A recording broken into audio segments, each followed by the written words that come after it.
The next person that we have coming up, her name is Kristen Conhan, and she actually is somebody that I've worked with many, many years ago, and she's amazing. She's a great, fantastic publicist as well as a style blogger.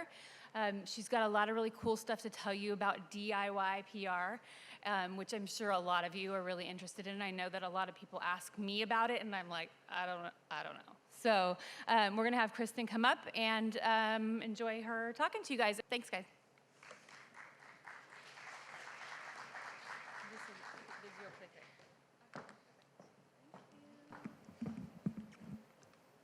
Hey everybody, how's everyone going today? Happy Friday. Just to start off, obviously, I'm here to do a little DIY PR. I want to tell you guys a little bit about my background to start. So first, show of hands, I want to get to know you guys a little bit so I can make sure I'm talking to you to be the most effective. So show of hands, who so far here today is either going to be pursuing PR or maybe has to do PR for the company, or maybe is the CEO that's going to be starting PR? All right, cool. And is that for mainly fashion, I would say? We're all here in fashion, cool. And then who here is on the marketing side? So developing marketing campaigns, digital? Okay, amazing.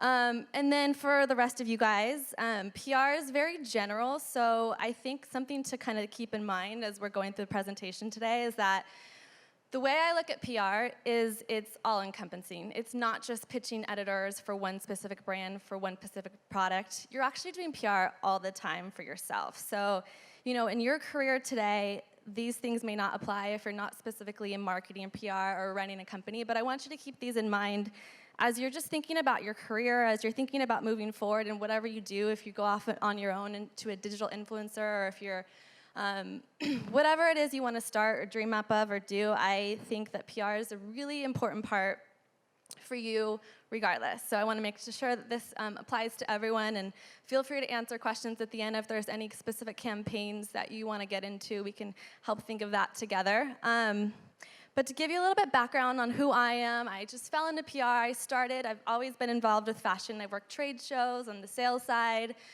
Loved fashion since a little girl. Just kind of fell into fashion on sales, and while I love sales, there's some great things about that career. To me, I just felt like I needed something a little bit more multifaceted, a little bit more creative, like coming up with campaigns and cold calling just wasn't for me. So I happened to use my sales career and got into a jewelry company in New York. So in that role, I was doing both sales and then PR and marketing. So that's where I first got introduced to what PR was. After that, the market crashed around 2008 in New York, and I ended up moving back to Los Angeles. I worked in-house for this awesome company called Ray & Optics. It was tiny at the time in my hometown, Encinitas. Then moved up to Los Angeles, and that's where I ended up having a really great opportunity to work under Lindley Allen for some really big brands. You might have heard of Vanessa Bruno. For one, Closed, which is like the J. Crew of Germany, this really cool brand. And then we worked for some bigger retailers, like in the hospitality industry. We worked for Standard Hotels. So it was a great experience, but what I've learned, for me personally, is that my fit for PR and my fit for what I do, what really gets me excited, is working with these smaller emerging brands. Obviously, like, everyone knows about Vanessa Bruno, and all I was doing is really at that point becoming a coordinator. Like, every celebrity stylist wanted it, every fashion editor wanted it, and so my main job was just coordinating these requests back and forth, and to me, that just wasn't what I wanted. The big part about PR, about what I really love, is storytelling, and I think that's the part that's going to become really important for you guys, learning how to be storytellers. There's so much of that today, whether you're telling your own personal brand as you're developing out your career, or whether you're building this really cool Instagram account that's becoming like a business because you're becoming your own storyteller by creating this really cool content. Storytelling is huge these days. Things have changed a lot, and storytelling is really important. So that's what I do today at L Communications. We work with smaller brands, namely in the social impact space, which is basically the new wave of nonprofits. So rather than constantly asking for money, we're working with these really cool brands that are channeling money back to a charity or a cause. So for example, this ring I have on today, Soko, they worked with artisans all over East Africa, and it's peer-to-peer trade, sell it here internationally, and then the money's deposited directly to their phone. Or if you guys are mostly based here in LA, then the Giving Keys, you've probably heard of them? No? Maybe? So the Giving Keys is a really cool accessories brand. Each one has like a word on it. You can choose whatever key you want. It's for men and women, some really cool products. This one says strength, there's hope, there's love, there's courage, so really whatever you want. And there's a message behind this brand. It's a really cool product, but there's a message behind the brand. And in addition to that, they work with previously homeless people emerging off the streets into transitioning full-time jobs, and that's who they employ to make their keys. So there's this awesome brand and this cause behind it, and that's really where I feel like excites me the most. That's what excites me the most, is the storytelling aspect. And that's what's going to be really important for you as a company that's emerging, that's coming out. What is your story? So on the other side of things, I'm a style blogger today. I'm wearing the hat of a publicist, but it's really given me that competitive advantage, because as a publicist, we're talking to editors, we're talking to digital influencers, we're talking to bloggers. So for me, I get that full understanding of what it's like to be pitched multiple times a day, or someone like coming to me asking for something like, oh, that email was ridiculous, and these pitches I get, like, cover this science-fi, like, movie. I'm like, do you know that I'm a style blogger? Like, it's crazy. And so what I've learned is you just have to know what you're doing. You have to be very thoughtful on who you're talking to and what you're talking about. People are looking for organic relationships and storytelling. Tell your story in a very thoughtful way. So I started Style Wax Poetic 5 years ago, just kind of as a hobby. This whole blogging thing was really, really interesting to me. I just thought it was so cool. You could just like create anything you want, and you have this like whole thing on the internet for people to see, and it's basically like you're like an editor, but you're not, and you are, and you can make it however you want, and I loved it. So it was really just a hobby, and then a couple years ago, as I'm sure you guys are all aware, digital influencers, fashion bloggers, content creators, it's a full-time business these days. And a couple years ago, I started approaching it like a blog, or like a business, which is my side business, and it's just, there's a lot of opportunity these days. So I wear both hats, but it's really great. Both give me a competitive advantage on both ends, and it's really, really valuable. So to start off, let's just talk a little bit about what PR. So PR is the practice of managing the spread of information of an individual or company to the public. So it seems simple. Sorry to tell you that it's not. PR is very complex, but I'm here to kind of break it down for you, and then also the more you dive into it, the more you'll start to understand it, and it'll become second nature. But the first part of where you need to start with PR is that first part, the spread of information of an individual or company. So before you even go out to talk about anything, really, what is that information? That's your homework. That's your job to understand what your brand is. Who are you? What are the cool things that makes you unique? Or what's happening throughout the year that's going to be a newsworthy information? Branding is key.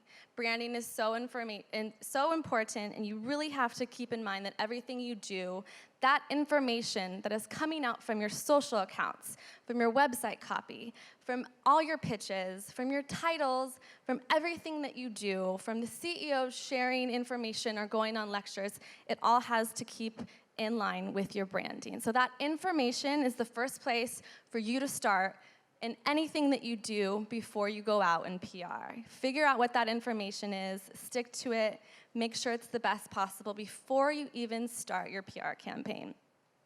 And the second part of that sentence, the spread of information of an individual or company to the public.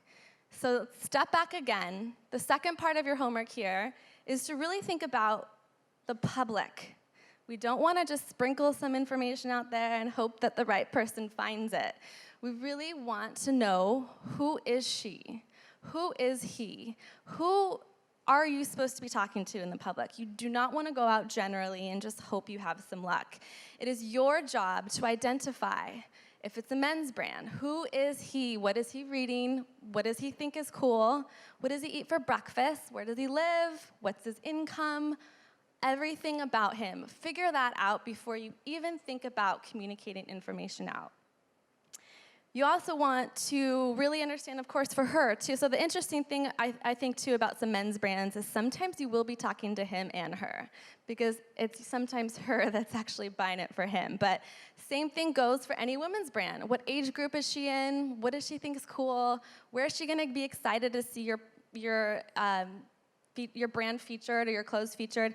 It really depends. That's the key. Like, there's some people that only want, top-tier press, while others don't care. They just want anything and everything.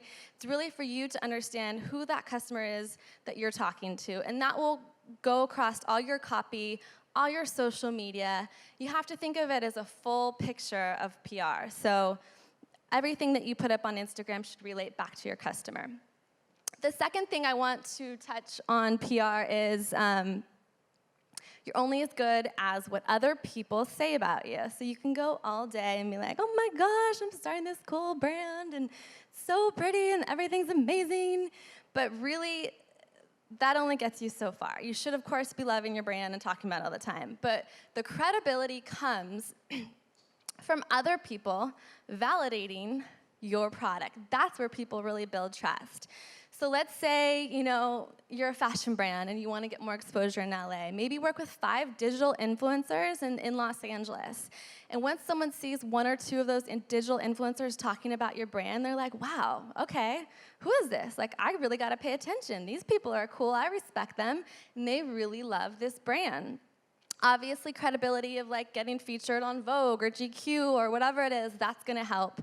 But then it goes beyond that. It also goes back to, let's say you had a brand collaboration last year with a really cool company. You did a collaboration, and you were great to work with. You want everyone that touches your company, whether it be employees or interns or relative partners or collaborators, to leave with something positive to say about you. And that's really the PR big picture overall. So PR has also changed quite a bit. As you guys know, I'm sure, it used to be very informal. You'd put a press release up, kind of just hope something comes up. Or, you'd be like, oh, let's just pull a list from Cision. We'll get to Cision. 200 people, just spit it out, throw it out, blast it out, and see if something comes up. It doesn't work like that anymore. The way things work nowadays, it's very organic. It's very natural. People are really into genuine relationships. You're going to have better luck building out a very curated list, taking people to lunch that you really want to work with, taking the time to invest, and then really get to know who you're talking to, spending a little bit more time on each email, and very targeted approach. And people want genuine things, genuine results, and that's really how you're going to find success.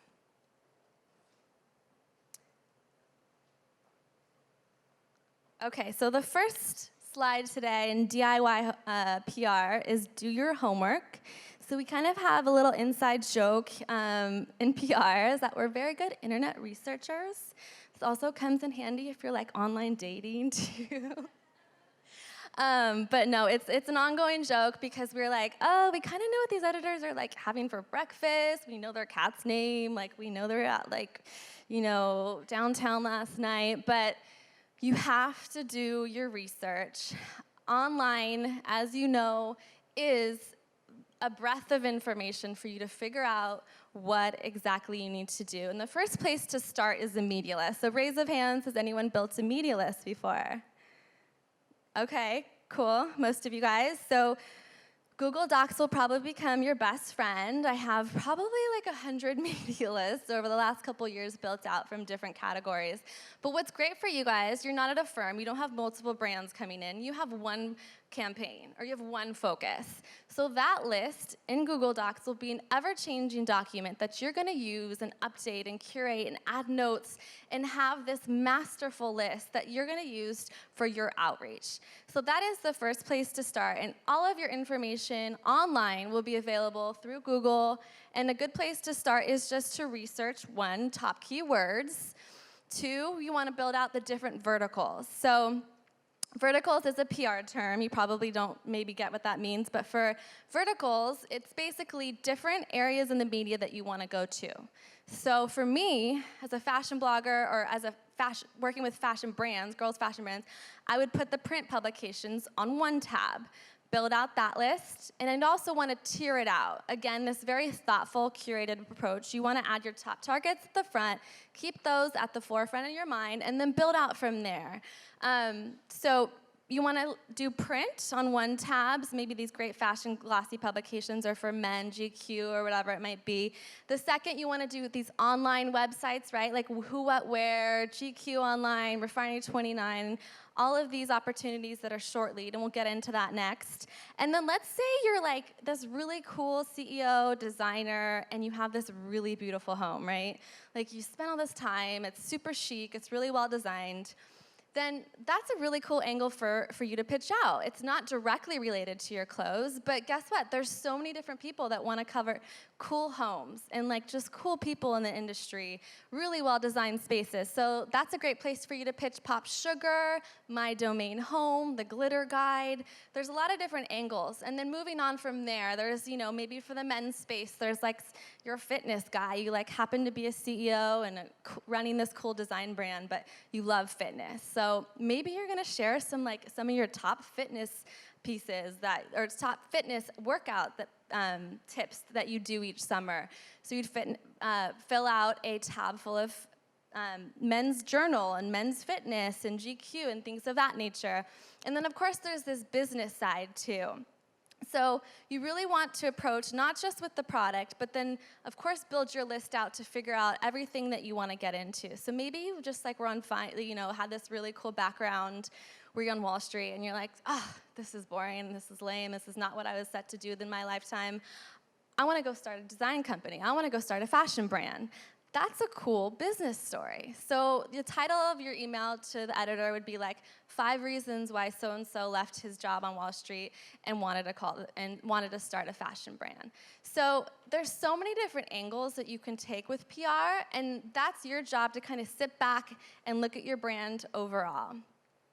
So now you've built out your verticals. Another thing that you'd want to do is look at your competitors. So on that masterful Google list that you've probably spent a couple days working on, sorry to inform you, but then you want to look to see your competitors. Where are they being covered? That's a really great place for you to start your research. And let's say, they covered your competitor a couple months ago. That doesn't mean they're not going to cover you. And not only that, there's something probably really unique and creative and cool about you that separates you from your competitors. So make sure to highlight that. Another thing that we do on the print side, obviously everything is available to you online for the websites and online information. But for print, we spend a lot of time at Barnes & Noble. I used to love doing this anyways, just grab a cup of coffee and then sit in the magazine section and just read magazines and sit there and you'll find new publications that you didn't even know existed. And not only that, you'll just find new places for you to pitch yourself. So while looking at these magazines, you have to keep in mind you can't just flip through and be like, oh, that's a pretty dress, I want that. So-and-so got engaged, oh, so cool. You really have to look differently. You have to read differently. You have to constantly be thinking wow, that's a cool column. I didn't really know that Marie Claire is featuring all these really cool women entrepreneurs. That person I haven't heard of, that person's just like me. I'm definitely going to pitch that person, write down their name, go from there. So there's a lot of research that's needed as you build out your list and before you even start your PR campaign.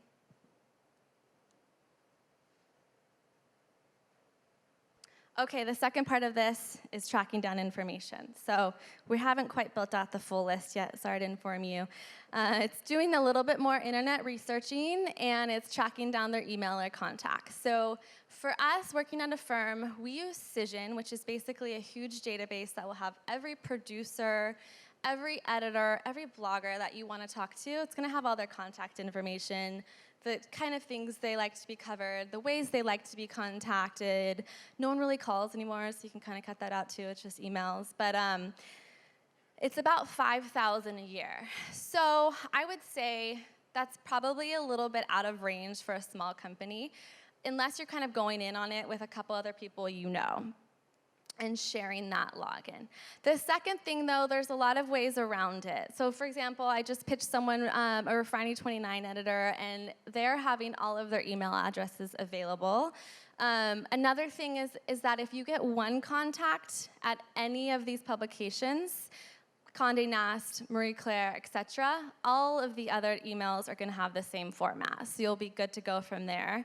And then a lot of freelancers contribute to these publications, and they're all going to have a website available where you can find their information and find how to contact them. You have to think of it, too, that they need you just as much as we need them. They need good stories. They need good content. People love hearing about cool brands that are emerging because no one's really talked about them, so it's a really cool story for them.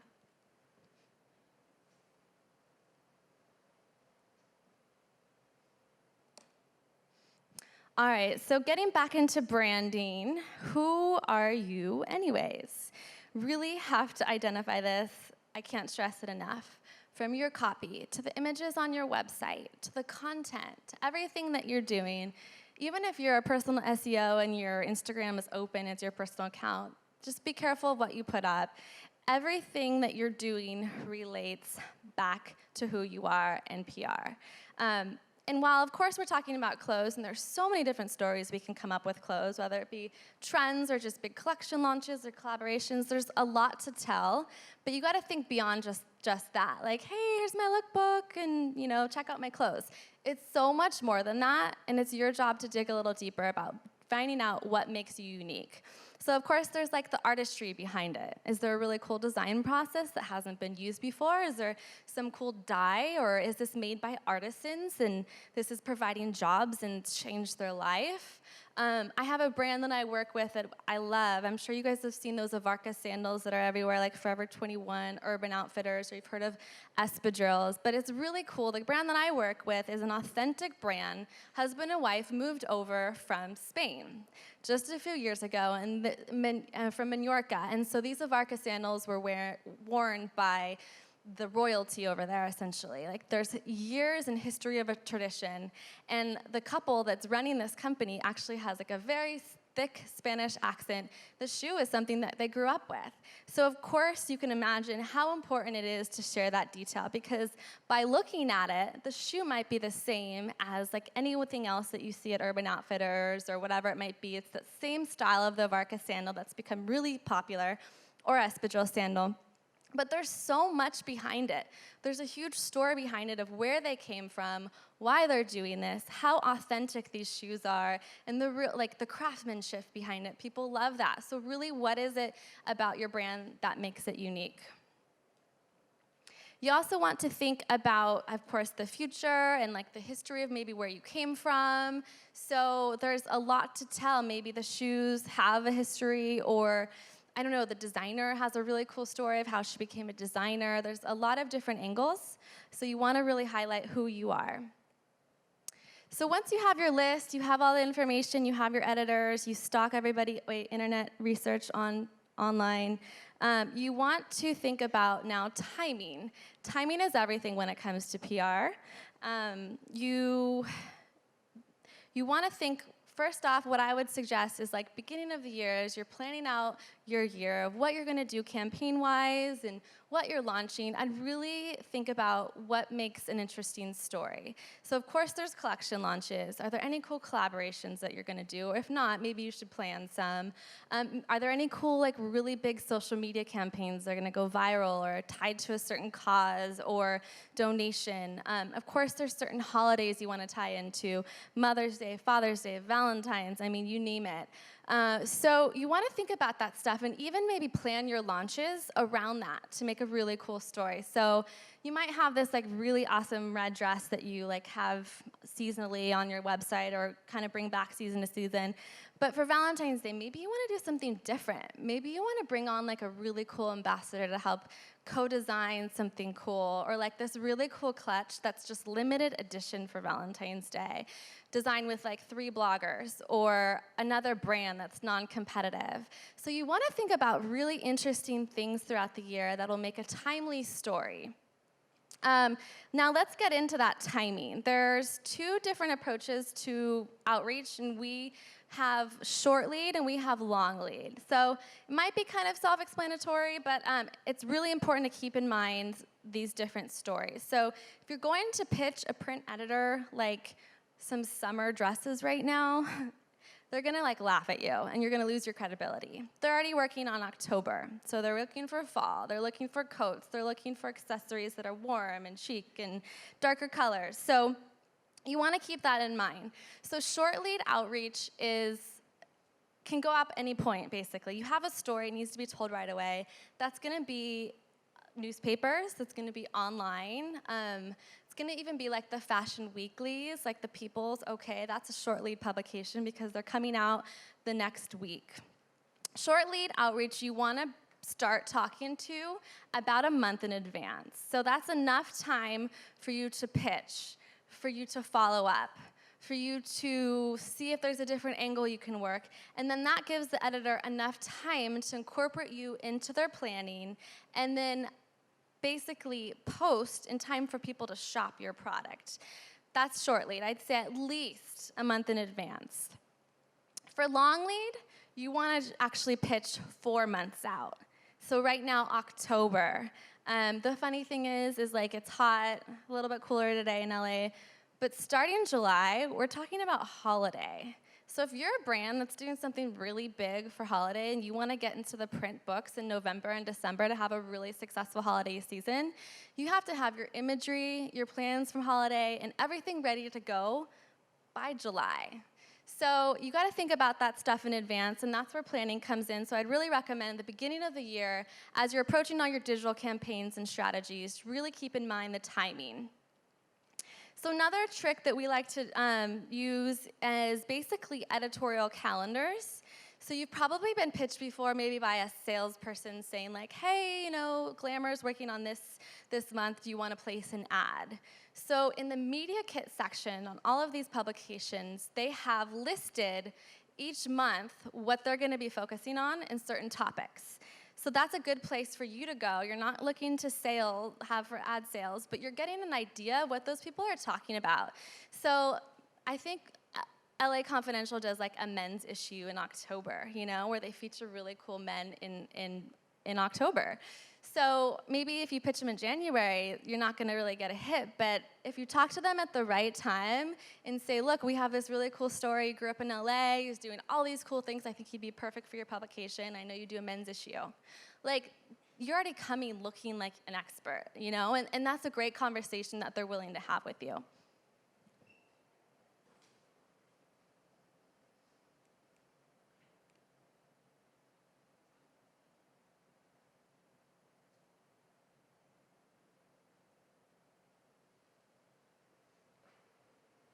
Oops, sorry about that. Okay. So make their jobs easy. What we mean by this is a little bit of suggestive selling if you're in selling, if you kind of understand like that aspect. But you really want to go to them and just make their job easy. Don't make them search for information. Really curate your pitch to have all the information you need for them right there. Come up with creative ideas. Some editors can take it offensive if you kind of like specifically say there's only one angle and that's it. But what I like to do is just suggestively sell like a couple different ideas to them. If they like it, that's great. But you can also say, would just love to come up with something creative with X, Y, and Z outlet. There's a lot of room for creative conversation to happen in PR, and I think that they really appreciate it when you come up with a couple ideas for them. So, for example, we have a couple clients in Uganda right now with Sophia Bush. So Seiko Designs, a cola, and 31 bits. Sophia Bush is traveling over in Uganda with these 3 brands. However, we're not doing interviews with Sophia. And the thing with most of these outlets is they're going to want a celebrity interview. Or outside of that, they're going to want exclusive content. So our team had to step back and think like, wow, okay, what are all these different angles that we can go out with this story? There's so many different angles that we came up with. So, for example, we have photography. So the first story that hit was with Who, What, Where. We did a pre-packing story with Sophia showing all the brands and all the things she wore. It was really important that the story was organic, so it couldn't just be in the 3 brands that we're talking about. She had to obviously be wearing other things that were incorporated in the story. So that's the first hit, and that's an exclusive story we gave to Who, What, Where. After that, we're doing a few others. We're doing something else where we'll just do it kind of like a travel diary. So that's exclusive content. We're working with some travel publications highlighting the really cool hotels she's staying at. Today, if you go on InStyle's Instagram, you'll see that Sophia Bush is doing an Instagram takeover, which will show all the different visits to the trip. And then not only that, we have all of these images of this cool design process, of all of these 3 different brands and how these artisans are making it. So that's another story angle we can take. So while you may be limited, there's one story. You could just be like, hey guys, Sophia's traveling to Uganda with these really cool brands. You want to cover? That's not going to get you anywhere. It's part of your job to come up with the work for them and let them know what assets you have to offer them.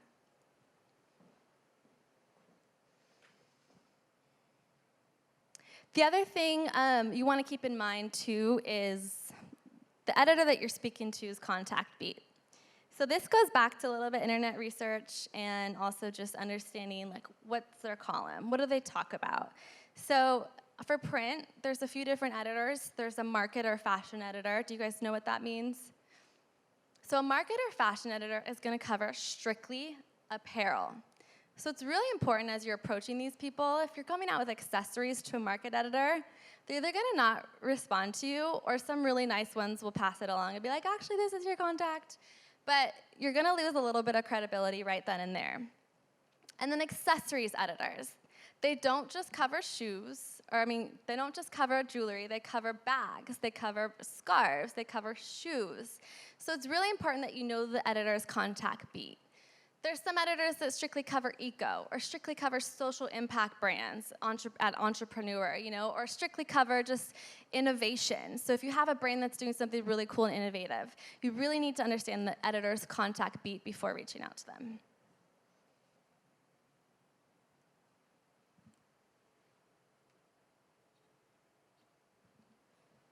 So play the part. This goes back to branding and really just understanding who you are. Before you even reach out to anybody for PR, make sure that you're where you need to be in your company. Make sure the website is exactly how you want it to look, that the content is there, that the copy is accurate, that your images are loading, you don't have some broken pages. You also want to make sure your lookbook's ready. So sometimes you're just starting out, you don't have a full lookbook, and that's okay.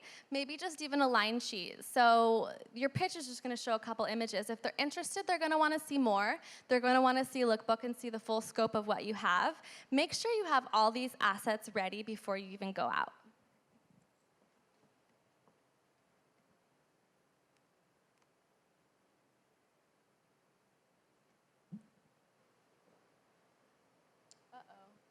Not quite sure what I did, but the next slide is do something that no one's done before. So this is really going to help you just get beyond where everyone else is. Get past your creatives and competitors and succeed. Think about what makes you different. So for me, I love what I do because I get to kind of lend ideas and come up with creative concepts with some of our brands. So for example, you're a t-shirt company, right? How are you going to get off the ground? How are you going to get noticed as a t-shirt company? There's so many competitors out there. So someone I know actually just launched a couple years ago, and what they did is they actually just partnered with a really cool digital influencer. So it was a great brand partnership. The alignment was there. Whether it's a guy or it's a girl, like whatever fits your audience. If they believe in your product and can co-design, that's a great thing for them, right? They helped create this cool design t-shirt and then launched that. That's a great way to launch a business and get people to know who you are. Not only for sales side, you know, the digital influencer is going to give it to all their friends who are probably really cool other digital influencers and help spread the word. They'll get a little piece of the pie, so they're pushing it. And then you just get a great exposure from this one collaboration, from this one t-shirt. And from there, you've made so much money that you have so much assets to do more and create more collaborations or more cool things and more verticals in your assortment.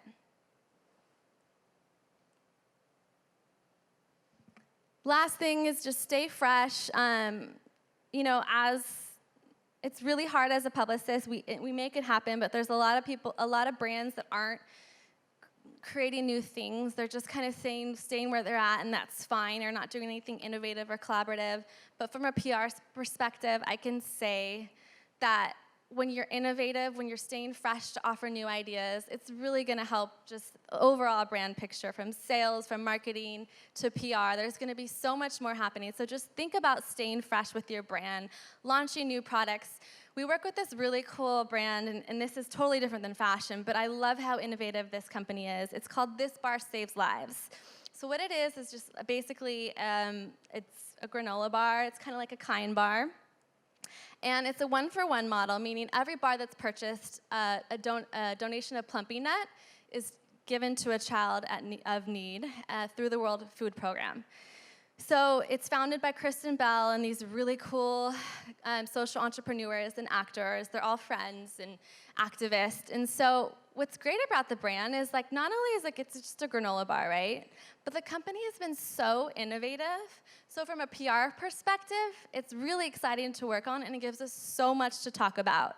So first off, This Bar Saves Lives. Great concept, cool guys, doing cool things, awesome. But from there, they went on to so many other different ideas. First off, this dessert saves lives. So they partnered with really cool chefs and had this dessert like the Soho House and Mondrian Hotel. So every dessert that was purchased gave back. It's a really cool, innovative, cool story. And then outside of that, they went to this resort saves lives, partnering with resorts around the nation. And thirdly, this workplace saves lives. So their bars are hosted in Google and all these other places around, workplaces that can carry the bars. And then lastly, this party saves lives. So we threw a really cool party last October with Kristen Bell, some of their overall friends. And so the whole party was give back, donation, but it's using this whole innovative concept just create other ideas. I mean, it's just a granola bar. So that's what I really encourage you guys is to challenge yourself to get out and beyond where you're at as just a fashion brand and do something really fresh and innovative.